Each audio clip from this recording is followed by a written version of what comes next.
Wow. Well, I just wanted to say maybe three parts.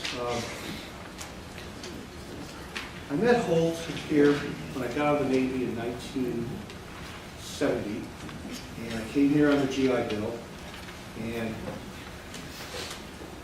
decided that I didn't want to be a dentist. So I took some art classes just to make pre-dental things seem better. And the first class I took was with Barrington McLean and drawing composition. And this is like an early department. Howard Ikamoto, David Dwyer, Jungle Beta, Anita Sinovic, Don Thompson, of course Holt. And I took a 34A class, which was the beginning sculpture class, and Holt talked about bosun's mate. And of course, my ears just perked right up because that was my first duty when I got out of boot camp in the Navy. So they put me on this ship and I worked as a bosun's mate. So when Holt and I talked about, when we both realized we were both bosun's mates, I think something really clicked in like a long friendship was going to begin. And so we could really communicate on many levels. And Gary Zachary was the technician in the foundry these days, and I just loved being around the hot metal. I just couldn't keep away from it. And so Gary got an offering to go to Cal to work with Peter Volkas, and Holt said, Stavinsky, you will be my man. And so I did, and I worked with Holt for 25 years, from 1972 to 96 when he retired. And then he was very encouraging and helpful in getting me into the position at the UCSC in the foundry up there, where I'm still hanging in there. And so, I mean, what was said so far is just absolutely beautiful, and I don't know how I could elaborate on that. I did want to tell one good story, and I'm glad the book, Tibetan Book of the Dead came up, because actually I had something that Holt and I would communicate on many of our trips, either fishing at Sandbar Flat on the way to Beardsley Reservoir, and Holt knew all the logging roads, and he drove me maps, and he had all his 3x5 cards and detailed maps, take 5NR to here, and it was, you know, we meet down at the river and we fish and have really, really some wonderful times. And it was on some of these trips that we really connected in many ways. And other than through sculpture and about art, but through, you know, more metaphysical subjects. And the one story that I really did want to tell, which I don't know if many people know about it, but during the 1977, there was a workshop at San Jose State called Hot and Heavy in bronze, and it was taught by Stephen Daly and John Battenberg. And Holt hired me to be his assistant, where we cast two largest pieces that he has in his collection, the Guardian and the Sentinel. And the Sentinel was to be cast in iron. And so San Jose State in those days, it was July, and it was at least 105 degrees outside. Almost every day it was really stifling hot. And so we would be doing these molds called self-set sand, where we would mix the sand in a big muller and add awful catalyst, part A and B, and then pack that sand around these models that he sculpted in oil clay. And so we worked on those for several weeks, and the one mold that we cast in iron, we put in my old flatbed truck. I had an International with a Ford flatbed on it, so it was a big beefy truck. We threw it on there and off to Oakland, Phoenix Iron Works we went to have a cast. So I hadn't been in Phoenix Iron Works before, and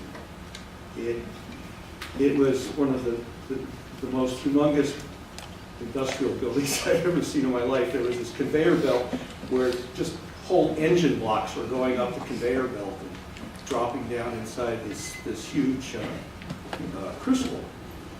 And the crucible maybe was at least 8 or 10 feet diameter. It was enormous.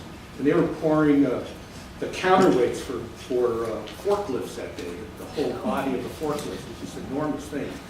So here he had arranged to have the Sentinel poured. So we brought the Sentinel up and we put it down on the floor.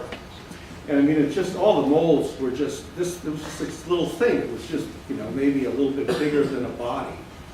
And so on the way up to the foundry, we stopped at the side of the road off of 880, and we both had to relieve ourselves, so we kind of went off into the off-ramp and found a good place. And where we were standing was this beautiful rose bush. And so I plucked like 2 or 3 beautiful roses off of there, they just smelled wonderful. We put them on the dash. So we got to the foundry, we set up our mold, and they wanted to know, well, how hot do you want it, or whatever, so I said, well, it's gotta be hot, so we poured it first, it was like first so here's this enormous crucible. We put the roses on top of the mold. Good luck, good luck. Well, they come in and, they pour this, there's a big, huge wheel, they turn the wheel, and they pour it. I mean, the stream of metal completely covered the mold. I mean, it wasn't just a little stream of metal, it was a big stream of metal. So it just completely covered the piece, and then there's a pipe coming up, which is the Corvette, and it's just blowing sparks up, 30 feet in the air. And Holt goes, damn, blew the piece. Like, oh, no, it's gonna be okay, Holt.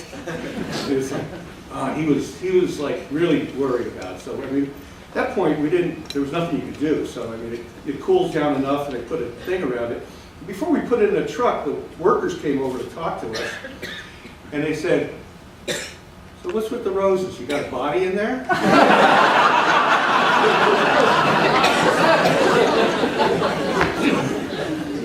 So that was really the highlight. We put the mold up on the truck, then we're driving down 880 back to San Jose State to the foundry there to break it open and see how we did.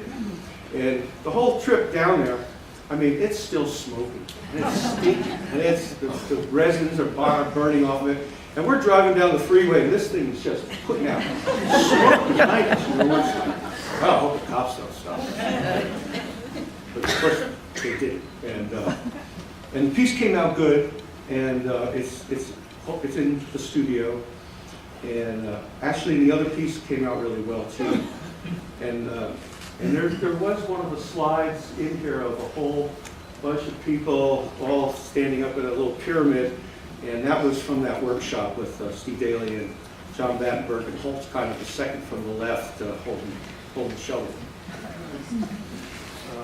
I wrote a whole bunch of stuff. I don't even know where to end here, but I think I wanted to read something inspirational, and I have one of my favorite books by Neil Donald Walsh, and I just kind of like closed my eyes and opened it to a page and says, this is going to be a page.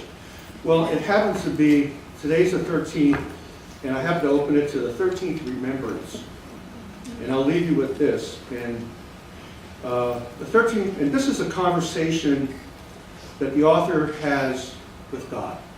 So there are 2 conversations. conversation going on here. Okay, so the author says, the 13th remembrance, birth and death are the same thing. So the author asks, the experience of death and the experience of birth are identical? Answer, at the center of your core, of your being, yes. To your soul, yes. Both are simply energy attenuations, acting not unlike power transformers, facilitating transitions from one world to the next. The words death and birth could well be eliminated from all your languages. The word creation could easily be substituted in both cases. Birth and death are moments of creation. They are the prime moments. Question.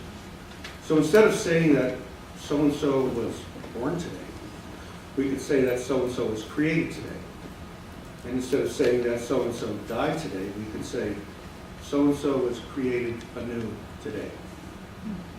Answer. Yes, that would be more wonderful. That would be far more accurate. Very few people understand death, and so many have painted it as the saddest experience. Remember I said that you may paint the mural any way you wish, and the picture you create is the picture you will experience.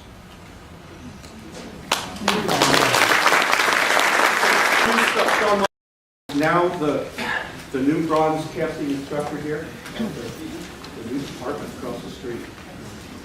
Can't wait to see it.